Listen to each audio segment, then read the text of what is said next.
Ladies and gentlemen, welcome to the latest episode of United Front Podcast. I'm your host, Greg McManus. This podcast showcases real stories and conversations by real people.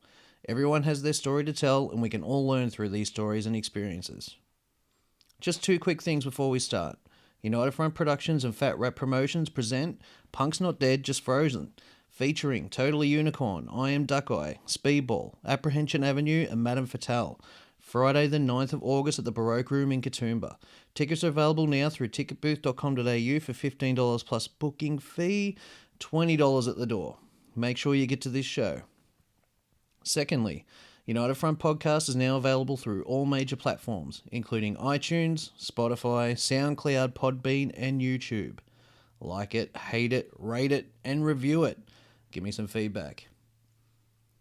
So, my guest today is solo musician Stephan Borg, who goes under the alias of Tatius Wolff. I caught up with Stephan recently and we discussed the Malta metal scene, oblique visions, and the early beginnings of Tatius Wolff. I enjoyed hanging out with Stephan, and I'm keen to get him back on again one day soon. So let's get it all started. I give you Stephan Borg.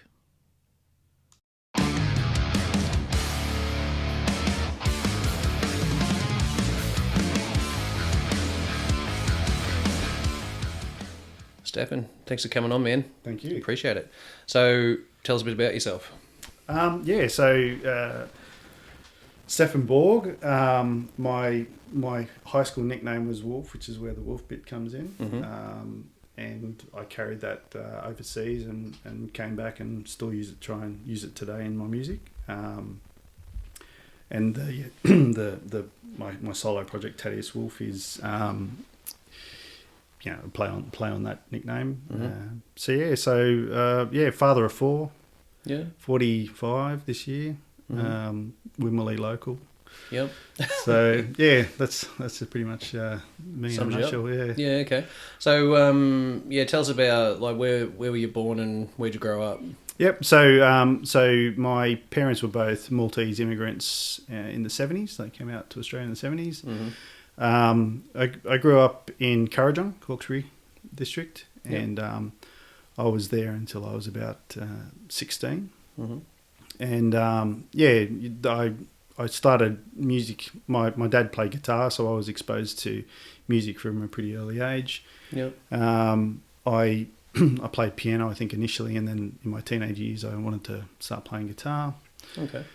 I was fairly heavily influenced by my parents' albums at the time. So my mum was a Led Zeppelin, Jimi Hendrix fan. Yeah, nice. And my dad was Beatles and Cat Stevens and that kind of stuff. So that was was a pretty solid sort of foundation for something, didn't you? Yeah, and I really just that was the stuff I used to listen to. I used to have like a little shed I used to have out the back, and used to have the portable LP player out there, and used to just play that on repeat kind of thing. And so that's like probably my earliest influences from, and I think the whole Jimmy Page Led Zeppelin thing was what really drove me to want to play guitar. So it's kind of where it all kicked off. Yeah. Okay. Yeah, he's a pretty phenomenal guitarist, old Jimmy Page. You kind of get sucked into it, and then you start watching the videos and you see what else they get up to, and it was good. Yeah. Okay. So music was your main sort of thing as a teenager. Did you do much else? I did, yeah. Look, so I was very heavily into electronics at the time because my father was an electronics technician, and I kind of picked that up at a really early age. That's kind of what drove me to get into electronics, then IT, computing, that kind of stuff, which is my career. Yeah. That's the infamous day job. Yeah, the day job. That's right. Yeah, and that would have been my other thing that I was really big into, and that was just things to keep me occupied really, and especially out in Kurrajong was we lived on 11 acres, so it was the nearest neighbour was quite a bike ride away, and you just learn to kind of entertain yourself and keep yourself occupied. Okay, so it was a good outlet when you were growing up, really. Yeah, like music and just electronics and just that was really what I did in my spare time. Okay, so you were there till 16. Yep. did you move the city after that, or that's when you sort of took? Yeah, so at 16, my parents, or my mum in particular, wanted to go back to Malta to be with her parents, with her mum. And we kind of picked up sticks and moved to Malta, which was a massive shock to the system because as a teenager as well. Yeah, so that age was a really, that's the kind of the age where you're starting to get your social roots, and you're really starting to find your identity, and make your long lasting friendships and that kind of stuff. Yeah. And right in the middle of it, I got picked up and sent to a country which I had only really visited once before. I didn't know the language. I didn't have any friends there. I had family there, which was all right. But, just massive change. And the thing was that there was a whole lot of disruption that happened pretty much after that. So the first 2 years of moving to Malta were pretty traumatic for me and the family, right? So... I could talk about. So my father suffered from. He was bipolar from about when I was about 10, so I was kind of exposed to that, and my mum, she had her own health issues as well. So when we got to Malta, a lot of that stress and all of the upheaval and everything all started to manifest. And so my dad got worse, and I was in my own depression as well because of just the whole thing was collapsing around me.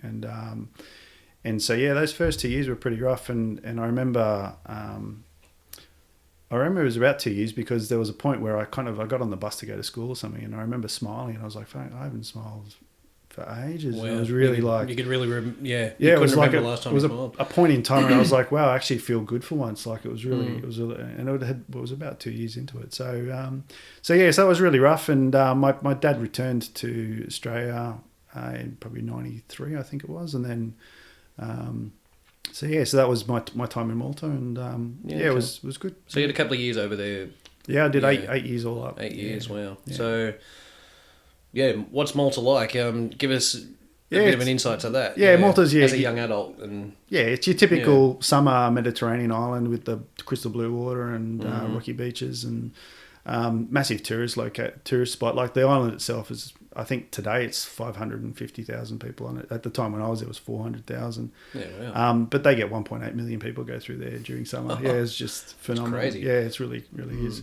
And during summer it's a real bustling hive. But once summer's over, it's pretty much goes cold and dead, and there's hardly anything around. So you have to really find your own entertainment. And it was quite. I loved it. We were there recently, and it's good to go there for a holiday because it's a holiday destination. So it was really good. Better than living there though. I think living there, one of the biggest problems I had was claustrophobia. Like it was so small, and you saw the same people every weekend at the same bars, and you just feel like it's Groundhog Day every day, and it does your head in after a while, and especially when you come from somewhere like Australia where big open spaces and all that. So it was very, very different and very big shock to the system to go from here to there, and at a young age. Yeah, most definitely. Yeah. So you've been over there for a bit of time now, and you obviously still have the passion for music. So explain what's the scene like in Malta? I think it's scene in general. Yeah, look, I think it's still pretty strong. I try and keep up with what's happening there music wise. There's a few bands that I've got on Facebook that seem to be doing very well for themselves that that are touring Europe, and some of them have lasted the time. So a band called Beheaded in particular, that was from my era. We were stablemates. We used to play the same. In the same gigs together and all that. They're still going strong today. They've just released an album, and some of them have really, really made it. And and I see a lot of younger bands as well that are still churning out and doing tours around Europe. And so the passion's still there. Oh, definitely. Yeah. Look, I don't know if it's how it compares from a strength in scene compared to my time there, but there's still quite a strong metal scene there, and I know they have regular metal festivals there, and they've had a few big. I think Dream Theater were out there just recently playing live, and so they've got some big acts coming out there every so often, and I suppose summertime would be really good out there, like a summer festival scene would be pretty Yeah, look, You'd be crazy not to take advantage of that, I suppose. Yeah, that's right. Yeah, no, I keep an eye on some of the people that I used to know and just see what they get up to, and yeah, it seems to be a pretty vibrant scene there. Okay, so with your time in Malta, you joined a band, Oblique Visions. Yep. So tell us a bit about those. Yeah, so I arrived in Malta and I was really, I was struggling, as I said, but I kind of just immersed myself in music at the time, and I spent many, many days, if not months, basically soloing to Pink Floyd and that kind of stuff, which is kind of where I cut my teeth on how to improvise and solo, and so that was a lot of my personal time was spent doing that. And then I wanted to get into a band. So the first band I was in was a cover band, Guns N' Roses kind of stuff, and rocky kind of thing. I had no interest in metal at that point, and that was probably the heaviest stuff I would do is Guns N' Roses. And that went for a while. I can't remember how long it went for, but it went for a while, and then it kind of petered off, and we stopped doing it. And then at school, the drummer of Oblique Visions used to go to school with me, and we used to talk about what each other were doing in music life and so on. And then one day he said to me, "You should come and try and play for us." And I was like, "Oh, you guys are metal. I don't really do metal." He's like, "Oh, just give it a go anyway, And I went and did a jam session with them, and I was really blown away. I was blown away by them as a band, because they had only been playing for a year. None of them had any music experience prior to that. Okay, so they've just sort of got together and done their thing. They literally bought their instruments together a year before, and they decided they all wanted to start a band together, and they'd been playing for a year, and very light on theory, so a lot of it was by ear and that kind of stuff. Where I was the opposite. I'd been playing piano since I was 4, so I was Mr. Theory. I was Mr. Everything had rules and how to do stuff and structure and all that. And so we had a bit of a jam session, and I liked it. It was all right. But I think the clincher was they took me to a gig, a metal gig, local band. I think they did a lot of Sepultura covers. Oh yeah, cool.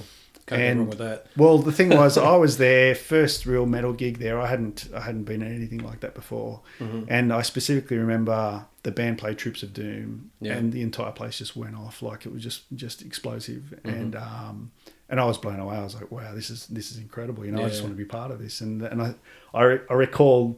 Not long after, I went out and bought a Rise, Sepultura Rise, and tuned Left Hand Path. Yeah, and that was it. I was at metal after that. That was it. Yeah, it was sold. Yeah, it's amazing just that one gig or that one turning point you can normally switch it. Like for me, I had I was 15 and I listened to a bit of Pantera and stuff back in the day. It was like Vulgar Display of Power and Far Beyond Driven, and then they released that the Tranquil album. Yeah, and they toured it to Australia after that, and I was like 15 at the time. Yeah, begged my parents to go, and they let me go, and that was it. It was game over after that. Yeah, it's incredible, isn't it? Yeah, it just kind of taps into something, and before you know it, you're just sucked into it. Yeah, so we were playing. Decided that I'd join the band, and it worked out really well because they were very much into just how it sounded. They didn't care about rules and regulations and music theory and any of that stuff. So I brought that aspect to it.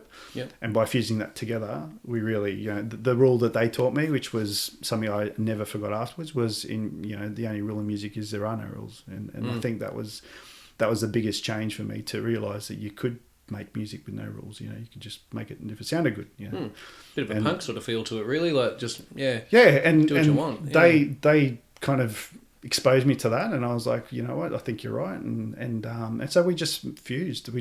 I brought structure with melodies and solos and even song structure, and that kind of stuff, and they just created these riffs and these things that were just amazing, and it was all just because it sounds good, that was it. And cool. So that's how it took off, and we kept going through till I left Malta in '98 pretty much, and the band continued after I left. It went through a lot of lineup changes. They're back together again today, and they've found a replacement for me, and they've got a new vocalist as well, because our vocalist had health issues. So it was. Hopefully they'll get some stuff out soon. Okay, so you recorded some stuff with them though. So we've got Seas of Serenity. Yeah, that was the CD. Yeah. So how was the process of recording Yeah. Stuff So prior to that, we literally asked a friend to come in with 2 microphones and a cassette tape and record in our garage, and we recorded the demo, which was called The Fallen. We recorded 6 tracks on that. And yeah, it was people were quite happy with it. It was shit quality, but the songs were good, and even we did the reunion gig recently, and we picked up some of those songs and relearnt them again to play again. And song wise, they were great. Like it was and so from that we did the six track demo, and I think 3 of those tracks ended up on the CD. Yeah, okay. And the CD was, we self funded it. I think we were playing it by ear in the sense we didn't really know what we were doing. So there's no click track or any of that sort of stuff. It was just... Oh, no, even just the production of the CD. Oh, okay. Right? So we were like, what do you do? Do you find a label? Do you just save the money yourselves? And so we ended up just pitching in the money ourselves, and we funded it ourselves, which was unheard of. Like, no one did that, right? Yeah, like it's normally the record contract all the rest of the stuff. And for whatever reason, we managed to pull it off, that we just saved the money between ourselves, and we did 2 weeks in the studio. Yep. We recorded 8 tracks. We were very tight as a band. We practiced 3 times a week for about probably 4 hours every session. Yeah, and so we were very tight as a band. So we literally rocked up and we just recorded each piece. Everyone just recorded their stuff fairly... minimal time. Just got in there. So we did like a week of recording and a week of mixing, I think it was how we did it. And yeah, I tried to be involved for the whole lot. So I was with the guy who mixed it the whole time, making sure that we kind of got our sound and that kind of thing. And yeah, we did that. We did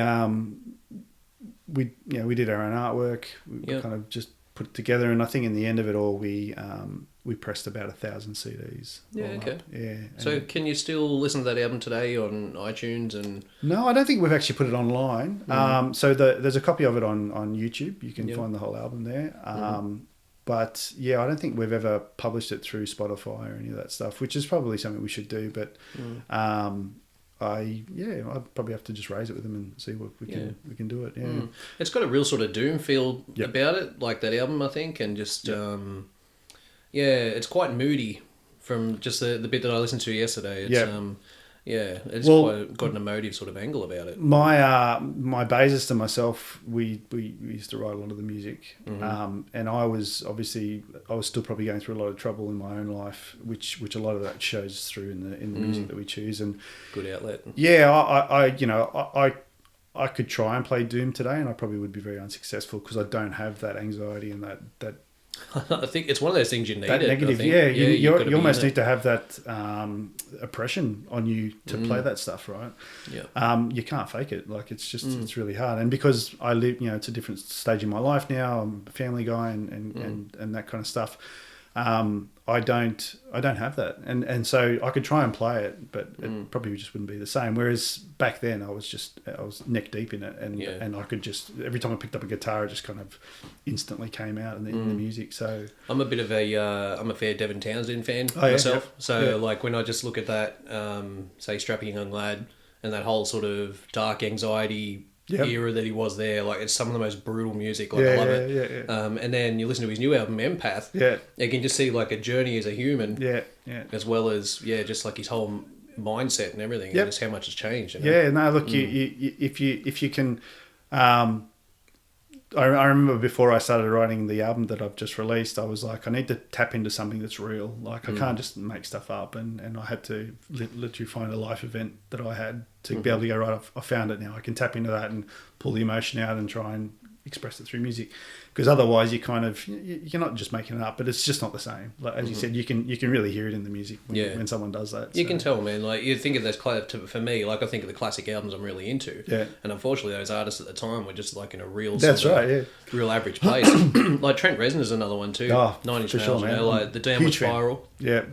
Is like some of the darkest shit, but just from where he was there to now, it's a complete polar opposite. And I think sometimes some of those artists, they go, oh, the latest stuff's crap and whatever. And I think it might be because when they wrote that first stuff, they were in really bad places. And then once they were successful, they probably just can't tap into that emotion anymore because it's just not there, And it's growth, man. It's growth as a person and just dealing with your shit. Like, to me, like I look at his progression and you've got the Downward Spiral, which was like rock bottom. Yep. And then The you got Fragile. the Fragile was like that sort of rebuild phase. Yep. But like that album is I love phenomenal. Fragile. Mate. Yeah. I probably like it more than Downward Spiral. Yeah, So, yeah. No, it's really good. And then from where he's gone from there, it's just sort of he's just explored what he wanted to explore. Yeah, no, exactly right. Yeah. No, it's great, and I think it's a really good thing or a good skill to have as a musician is to be able to find that emotion and tap into it. It's yeah. So okay, so 93 we were at now. Yep, 93. You've decided to make the move back to Australia. So probably not more around 95 actually. So 95. we finished the album in 95, pressed it all, got our 1,000 CDs, and we started doing some distribution. And I felt like I needed a holiday. My dad had moved back to Australia a few years before, so I was like, I want to go back to Australia, see my dad, and that kind of stuff. And yeah, I brought some CDs over with me because I was going to try and use. There was I can't remember the name of the album, but there was a metal shop in Parramatta at the time, which I gave some CDs to try and sell something there. And, but yeah, returned to Australia, and while I was here, I was back with my dad again, and I was like, I probably wouldn't mind actually returning,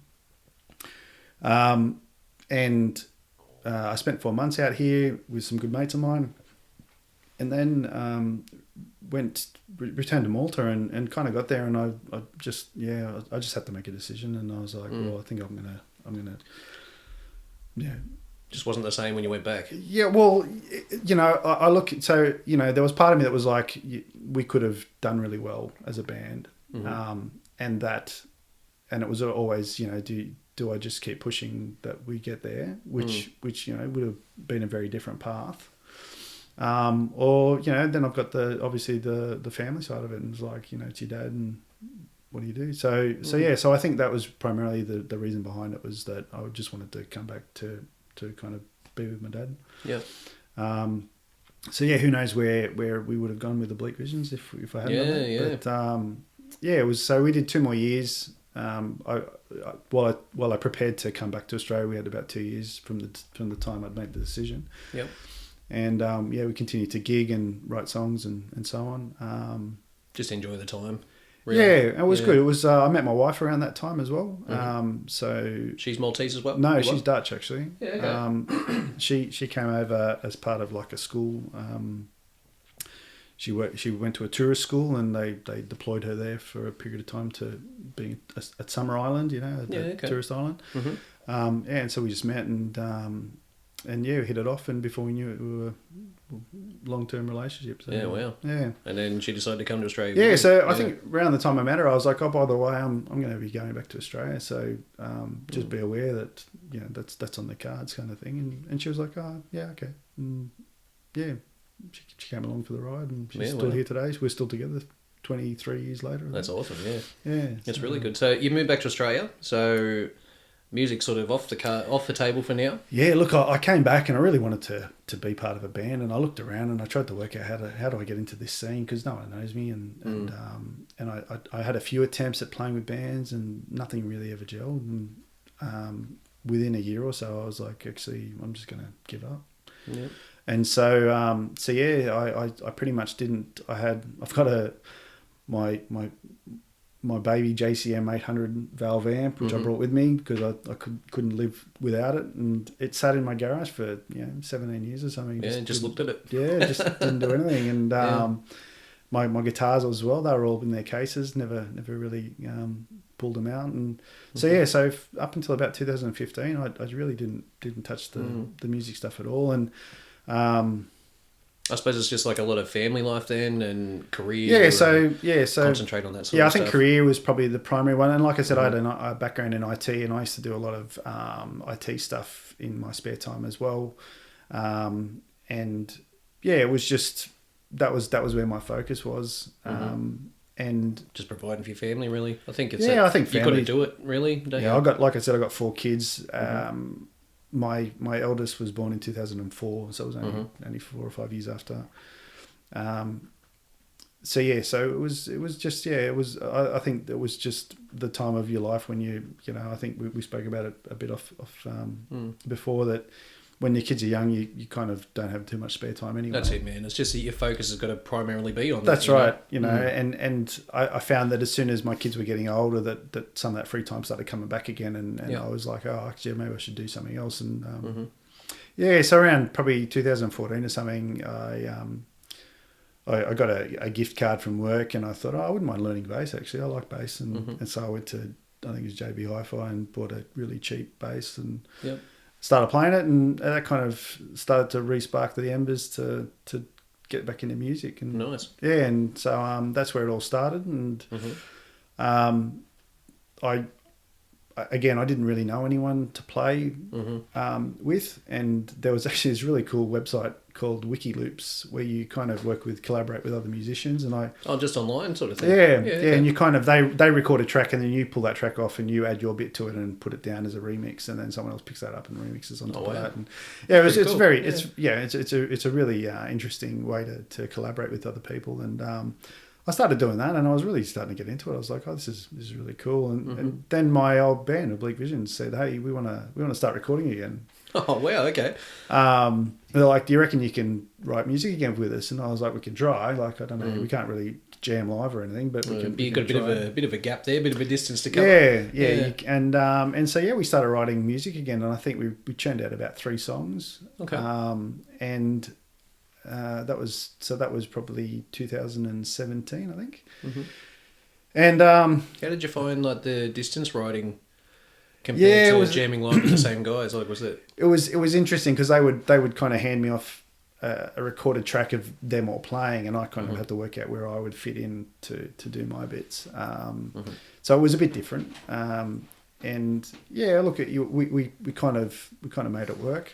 And I used to always write the lyrics, or most of the lyrics anyway, so I wrote lyrics for them as well. And I don't think we had a vocalist at the time, because our vocalist, our original vocalist he's had something go wrong with his vocal cords, and he's actually lost his voice completely. So, so he was off the cards to help us out.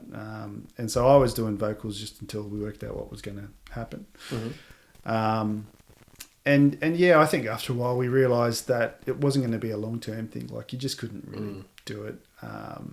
And so that's around, probably would have been early 2017. I thought, you know what, I'm going to go solo. I think at the time I'd wrote up until that point, I'd never really had the confidence to write an entire song on my own. Okay. Always collaborated. I'd always collaborated, and that was just the way I knew how to do it. And drums as well. Drums is one of those things, especially when you played with a live drummer for so long. Yeah. You just go, oh, look, I could never program anything like that, and even if I did, it probably wouldn't be the same, and that kind of stuff. And I kind of gave up on the fact that I could really do it. And then something happened. I think I wrote an entire song on my own and kind of proved to myself that I could do it. Yep, just a challenge, really. And I think I just needed to do it once to learn that actually I could do it. And I think a few months after that, I was like, I'm going to do a solo project, and that's how Tatius Wolff started. Just getting the confidence to try and do it. The first few songs that I did as Tatius Wolff were all just sampled lyrics and stuff, so I didn't sing on them. And it was just a bit of an experiment to see, how would I go with this, and How'd you find the transition of actually having to write all your own music compared to just a lead sort of stuff? That'd be a pretty drastic change. Yeah, look, it's funny because when I started Tatius Wolff, I started up a blog of my journey of doing this, and there's a post in there about basically creating walls of sound, because left to my own devices, I will overcook everything, and I'll make it really complex and really full on, and it's just really intense. Layered. Yeah. And the thing was, the first few songs, or the first few things that I was writing, was just like full on non-stop. Like, it was just always.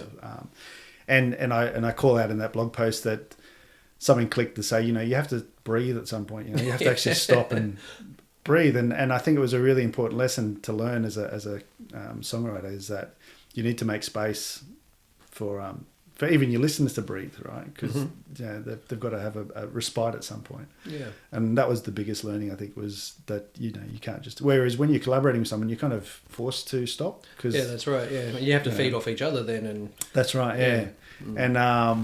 And so that was the biggest learning I had as going solo. Yeah. Okay. So you've been doing the project now for a couple of years. Yep. You've released an album now. Yep. So tell us a bit about that. Yeah, so So a couple of things happened in 2017. So one, I went overseas for a holiday, and my old band found out about it, that I was going to Malta again, and they were like, we're going to do a reunion gig, 20-year reunion gig. So that's the one I've seen on YouTube now. That's the one on YouTube, yeah. And so Tatius Wolff had to take a bit of a back seat for a couple of months while I relearnt all these songs from 20-odd years ago, which... And I really struggled because I would put my own songs on stuff that I'd written, and I'm going, what the hell am I playing? Like, I got no idea what I'm doing. Second guessing yourself all the time. Yeah, I, you know, and I remember at the time I was doing a lot of tapping, and I was doing a lot of, very, complex stuff, and I'd lost my, I'd lost all that. I hadn't played for 15, 17 years or something. So I was really struggling and so weekend after weekend I would try and learn my songs again. Yep. And so that took months. That was like 3 or 4 months of me doing that. And then I think it was July, we caught up and we did the gig in July, and so that was most of that year was taken up doing that kind of stuff. And then I came back to Australia and I got sick. Okay. Yeah, I think it was October. I came back to Australia and I got diagnosed with a thing called diverticulitis, which is essentially a bowel infection, stretching of the bowels. It's something that happens with age. Yep. And I spent 5 or 6 days in hospital, and I was like, shit happens, and I'll be fine, And I didn't really give it the respect that I probably should have. Okay. And within probably a couple of weeks later, I was back in hospital with a bowel obstruction. Oh, wow. Okay. And that really hit me hard. Like, it was like, you're going to have to make some major changes to everything. Because, like lifestyle changes. Yeah, just even, everything. And it was like, this is, significant to the point where you'll be, knocked on your back for a while if you don't respect it. And that was just a really full-on experience. And so, by December, it all kind of started to come back together again. My health started to pick up again, and I was went on holiday in January and to a summer holiday spot. And while I was there, I was like, I'd like to write an album, but what do I write about? And I was like, well, I need to pick something really significant and emotional and vulnerable, really expose something vulnerable about me. And that was the secret to something like Downward Spiral, is like, it's like one of his most vulnerable points in his life, And I was like, and so that the Downward Spiral and the other one was The Wall. Those two albums, concept albums, were like key albums in my life. And I just thought, I want to do something like that, but I have to pick something that I'm vulnerable. And I thought, this just last couple of months, and so began the journey to write The Relapse, which was, it went through a couple of working titles and that, but I literally sat down and just laid out what happened over that period of time, and that's, if you look at the titles of the songs, that's pretty much all it is. It's just a chronicle order of what happened. And then I just took each of those events and wrote lyrics around them. Most of the lyrics in the album are based off 2 characters. One will be representing the sickness, and the other one's me. And and it's just looking at the perspective of something you're up against a silent enemy, really. Whereas and that's what health issues are all about, right? I found it very easy to tap into that, because I could literally go back to that point in time where I was lying in a hospital bed, or where I was, throwing. It's I suppose it's still a fairly recent event at that time too, so it's pretty fresh. There was a bit of reconciling what happened and that kind of stuff. But it was interesting, and it was very easy to just tap into that and write, and I was still a very a very beginning songwriter. And what I've noticed is the songs that I kind of wrote last are the ones that people really like. So I think there was a bit of an evolution in that album as well, that you'll hear some songs, and I've had reviews of the album where they've called out that certain songs don't really gel, or they don't, and they're the ones I wrote first, basically. Whereas the ones I wrote last are the favourites. They're the ones that came out.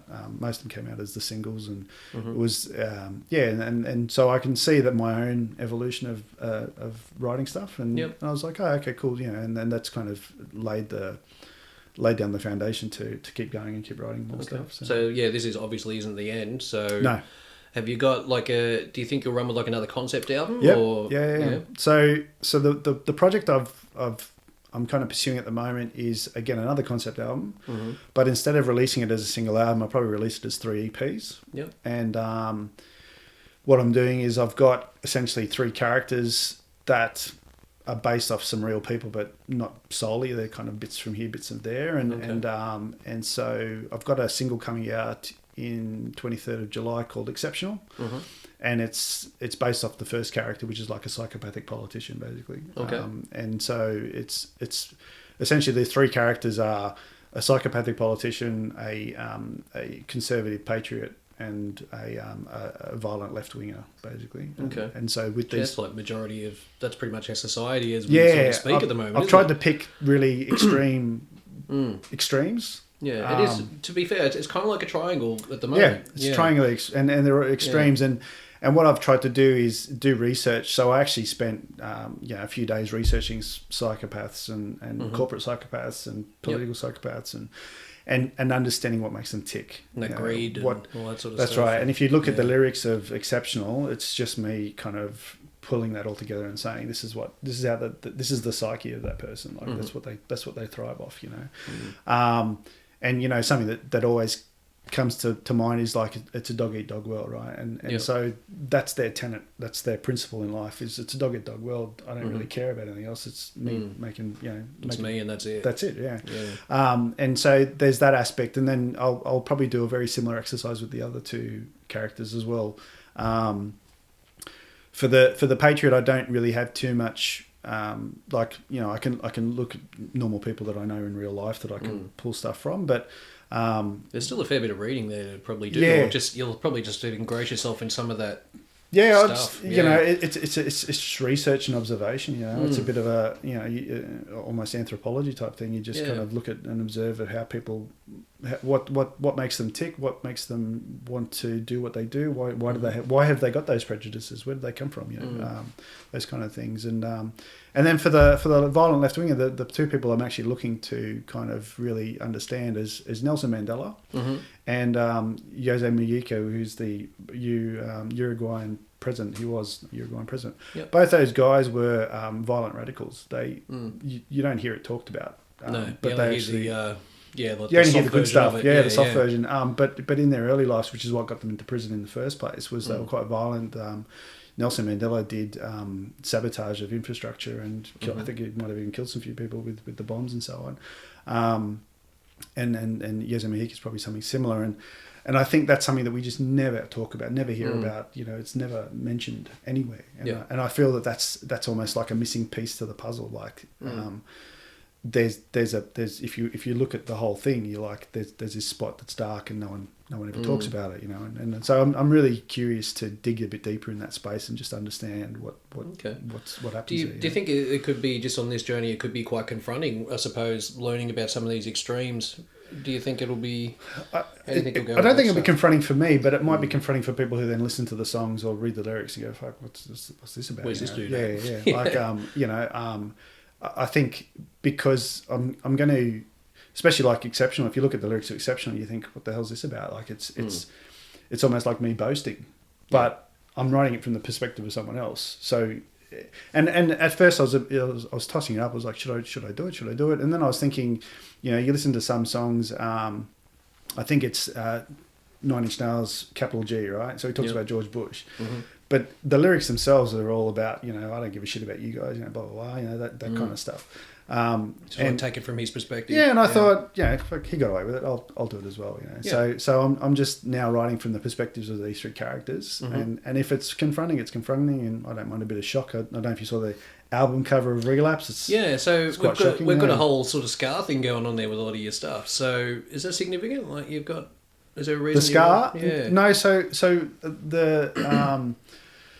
What I did is I got into... So I do all my own artwork. I do my own videos. I do everything. And so I went looking for free, royalty-free photos. And I got onto a website called Usplash or Unsplash, I think it is. And there was all these free photos. And I just typed in medical, and went through. And sure enough, there's this photo of this woman's scar.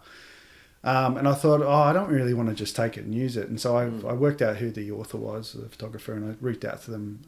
And I said, look, I'd really, this is me. I'm a solo musician. I've written this album about this thing. Yep. I'd really like to use that photo. Here's a couple of mock-ups of the album covers and stuff. How do you feel about it?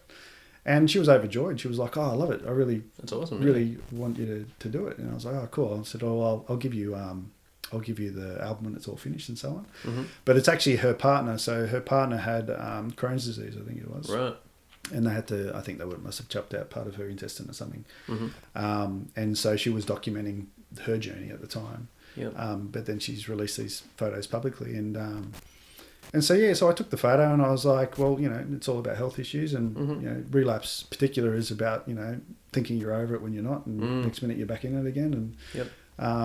So I thought I don't mind a bit of shock. I had my old band manager from Oblique Visions tell me, he goes, oh, you're always like that, because our Seas of Serenity album, if you open it up, it's got a photo of what's the largest cemetery in the Northern Hemisphere or something. Okay. I believe. I could be wrong. And on November the 3rd, which is Day of the Dead, that kind of stuff, they light up the whole place with candles. Okay. And we had a photographer basically take a panoramic view of the whole thing, which is what the inside of the cover is. And even our video clips have shots of the cemetery in there and that kind of stuff. And Malta was a very strong Catholic country, and he was telling me, he said, don't you remember our video clip was banned off TV? They wouldn't even play it on TV because it had those religious contexts, and so he was like, you were always like that, you're always looking for stuff that's a bit shocking and a bit edgy, and so obviously it's stuck with me and I'm still doing it today. And it's good. That's the beauty of today with the music industry, you can do what you like, there's no real, that censorship's sort of gone to a degree. Yeah, that's true. Yeah. So you can get a bit loose with it. So, How do you see the music scene today? So you've had a hiatus. Yeah. Are you listening to any sort of modern music today, or? Yeah, look, what I was noticing is I kept falling back into the 90s metal stuff. So I'd be listening to Spotify and random, and the song would come on, this is awesome. What is it? And it's it's bloody At the Gates or something like that from 1995, and I'm like, Slaughter of the Soul. I keep coming back to these bloody 90s metal. So then I actively went looking. So one of the reasons why I went back into metal was I was watching a YouTuber, I can't remember his name, Pete, I think Pete and he was doing a lot of gent stuff. Yep. And the whole 8-string and I just was like, I love that sound. Where's that? How do you get that sound? And I was trying to do it on my 6-string, and I couldn't get it to gum, and I ended up buying an 8-string guitar to try and get that sound. And it wasn't simple. Eventually, I've got it. I came close to it, at least on some of my recordings. But just listening to the gent stuff then led me to starting to listen to more gent bands and trying to get into it. So I got into Meshuggah, and I got into one of the bands I listen to today is Beyond Creation, the Canadian band. Yeah. And I love their stuff. I really get into it. Fallujah's another one. So I've tried to... What I used to do back in the 90s was I would immerse myself into a particular artist and listen to their stuff on repeat and I'd just absorb it, and then I'd start playing like that. And I've been trying to do a little bit of that with these newer bands as well. It hasn't quite worked, but I'm just hoping that if I expose myself enough to the new stuff, I'll start to do what they do. So the Meshuggah stuff's just in a league of its own.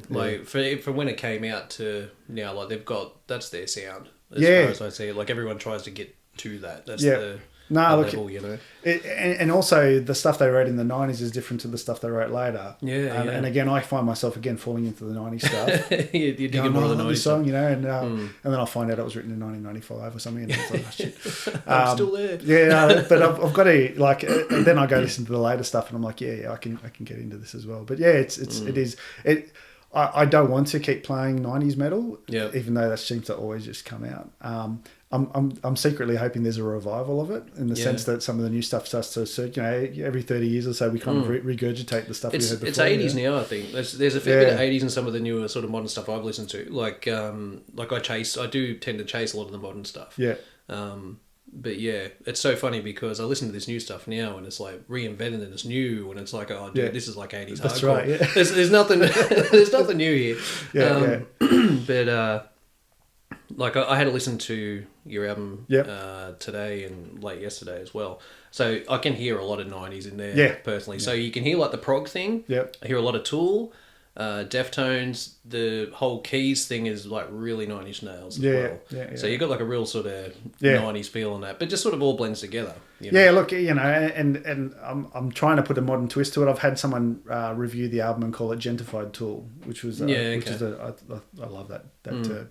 And so again, that Meshuggah influence, trying to really jam that into the way I write and mix it with all that 90s stuff that I brought along anyway. But yeah, no, it's again, I'm hoping that I've all the album reviews I've had have all been, it's really unique and I can't really place it anywhere particular. That's very hard to pigeonhole. It is really different, man. Yeah, it is really different. That's one thing I found too. Like you sort of, like I listen to a fair bit of music and like they tend to fall into like a pattern, or you can really break down. You can pretty much guess what's going to happen with a lot of these bands, to be honest. And yours is like really, it's got that prog thing about it where it'll just go to a different place. Yeah, like a full tangent, like somewhere else, you know, which is okay. Like I think it's a challenging listen, you know.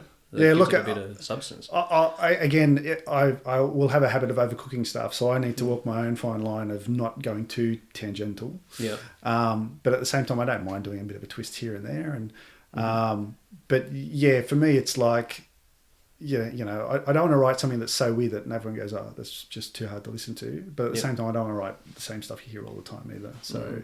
I just have to find that balance somehow. I don't know how. I just keep trying and just let it go. See what happens. Yeah. So, do you plan on ever playing any of this stuff live? Do you think you'll get like a live band? That is a really good question. So I would love to play live. When I played for the 20-year reunion gig with Oblique Visions, I loved it. I was just felt so good. And that was like 20 years since the last one. I have tried to either join bands or jam with people and that kind of stuff. I'm always on the lookout to see if I can either be in a completely different band. I don't mind that either. I'm more than happy to do that. Or if someone says, "Oh, actually, no, your stuff's good," I'll play that as well. So I'm very open to it all. It's just that it's really hard. Like, and you got to click too. Like, there's a certain thing with it, like just personality and all that sort of stuff matters. And it's definitely a factor. Yeah, no, I was speaking to someone recently, and they've got a lot of their own songs that they've written, and I said, mate, I'm happy to just come and play, and and I think if I go into that arrangement, we'll probably try and be the silent party in that one, because I already do my own stuff anyway. I don't need an outlet. I've already got my own outlet. You got that already. Yeah. So I'll just support them, So that's probably where I have to, just learn to kind of take a step back and let other people shine and do their own thing, and I can do it. I just need to consciously do it. That's all. So that's my journey. Now, saying that, just recently I was like, maybe I just need to do backing tracks and get up there and do solo. So I did a little bit of research on what that involves, and I'm still trying to work out how I would actually do it, because it's not as it's pretty complex what you do, man. Like, it's not really something you can just chuck a beat on. And well, the biggest hardest piece is actually the vocals and playing guitar at the same time, because my guitar stuff's quite complex, and usually it's syncopated against the vocals. So I can't really do one rhythm and then try and sing another at the same time. Just mess it up. I know. I'm like, well, how am I going to handle that? So look, it's there in my mind that I might end up one day solo with backing tracks. Maybe I'll open for bands or something and just be the first warm up slot or something. Maybe that's where it'll go. But there's a few challenges I have, which are things like, how do I do vocals and guitar at the same time, or even just how do I get the there'll be pros and cons around either handing just a stereo track to somebody and say, just hit play, versus actually I'm going to bring this whole set of kit, which is all independent tracks, and I'll let the guy at the front do his own thing, so that he mixes it like a real band, So there's a lot of challenges there, which I just have to work through, and we'll just see what happens. That's good. So after a bit of stalking, I noticed you've had a radio show at some point. So when was that you did that? I think that was probably around the time after the gig, after the 20-year reunion thing. I think it might have been. I'm probably not too sure about the timing, but it was an attempt to try and get a bit more exposure as me as an artist, and get people to see my name a bit more, and that kind of stuff. The funny thing was, the most difficult thing I found was I was asking bands to not just give me their music, but also either introduce the music, maybe a 20-second intro on what the track's about, or anything about it. I don't really care, just to make it a bit more personal. And the amount of people that just don't want to do that, they just don't want to be. They don't want to, and so they would just send me these tracks. I'm like, if you don't give me the intro, it's not really part of the show, you know. But you learn so much more about. I think to me, it's a reflection of the music. You know, you meet the person, and it's sort of this is why we're doing this now as well. Yeah. It gives you learn the person behind that and how they actually came to that. Yeah, and you know, and the amount of people that just were like, "Oh, you want that? No, don't worry about it then." And you're like, "Wow, okay." And so by about probably the third, I did. They were week sets, 7 day sets, and I would do an album of the week, which was the one artist, one album, and they would talk through their stuff, and then I would do a single. A single of the day for the other stuff. I did 3 weeks worth to about 21 shows. But yeah, by the last week, I was really struggling to find people to actually give me content. I was like, oh, this is too hard. So were you just doing like Australian content mainly? Or no. Where was most of your music from? So something we haven't talked about is I have a Facebook group called Solo Metal Artists, which is more of a community around being a solo metal artist and how do you do stuff and questions and techniques and that. It's not a promotional thing, so I get a lot of people joining. They just want to promote their stuff. I'm like, no, that's not what this group's about. A bit more in depth. It's about being part of a community and saying, you know. So when I thought about going solo, playing solo, I put a post up. You know, I admin the group, but I don't want people to think that I know everything because I don't.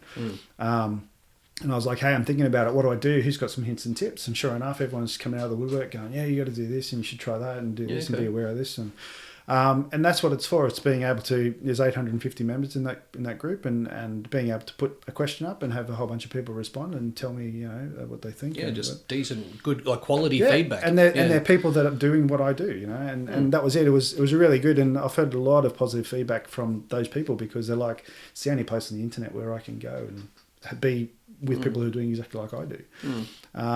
So when I did the radio show, I was like, guys, this is your opportunity to do your stuff. And funny enough, again, I got probably a week's worth of content from that group, and then everyone else just died off. And I was like, man, this is a whole show for you guys. Like, you can do this. So the 3 albums of the week were solo metal artists, and then the first few shows were all solo as well, but then towards the end it kind of petered off again, and I was like, oh, it's just too hard, man. Like, so yeah, it was really surprising that it would be so hard, to be honest. Okay. Did you get a fair bit of airplay with it, or? So I gave it to it was for a radio station called Metal Public Radio. Okay. And initially they were playing it, I think 3 times a day. It was like a 10-minute slot or something. And again, they started to question, we're not sure if we want to, like, they were happy to play it like once a day, but I was like, you know, it's a lot of effort to have it played once a day and then never hear it again, you know, like, and so between making my own music and doing this radio show, I was like, priority is my own music. So I just kind of thought, I'll just pack it up and let it go. So so that's how it ended. So okay. No, cool, man. Well, I've been going for a while. It's been really good. It's almost been an hour. So yeah, I suppose we might even leave it there. Yep, that's good. So shameless self-promotion, man. Fire away. No, look, you know, the album's there. If anyone wants to have a listen to it, it's on Spotify and all the platforms. All the regulars, all the Google Plays, Google Music and Apple and so on.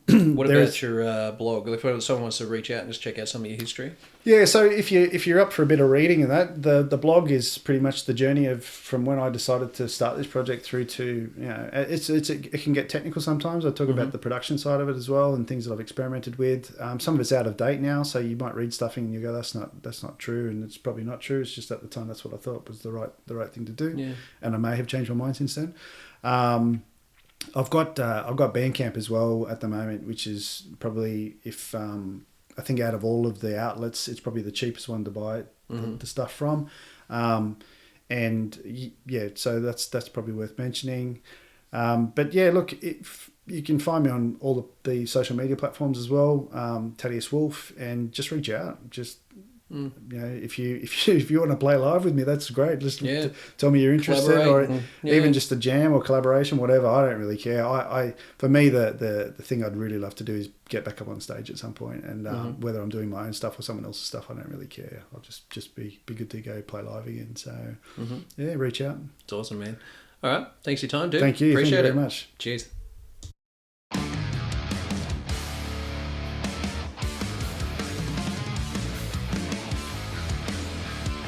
There we go, another episode in the bank.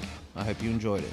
Just a quick reminder, United Front Productions and Fat Rat Promotions will present Punk's Not Dead Just Frozen, featuring Totally Unicorn, I Am Duckeye, Speedball, Apprehension Avenue and Madame Fatale. Friday the 9th of August at the Baroque Room in Katoomba. Tickets are available now through ticketbooth.com.au for $15 plus booking fee, and there will be 20 at the door. Make sure you get in now, because this show will be a fucking jam. Secondly, the United Front podcast is now available through iTunes, Spotify, SoundCloud, Podbean and YouTube. Like it, hate it, rate it and review it. Okay, to take this episode out, we have a track from Stephan's latest album, The Relapse, called The Tormentor. If you dig it, hit one of the links in the description and check out more of his stuff. I hope you had a good time, and thanks to all of you that have taken the time to listen. It's really, really cool. So until next time, take it easy.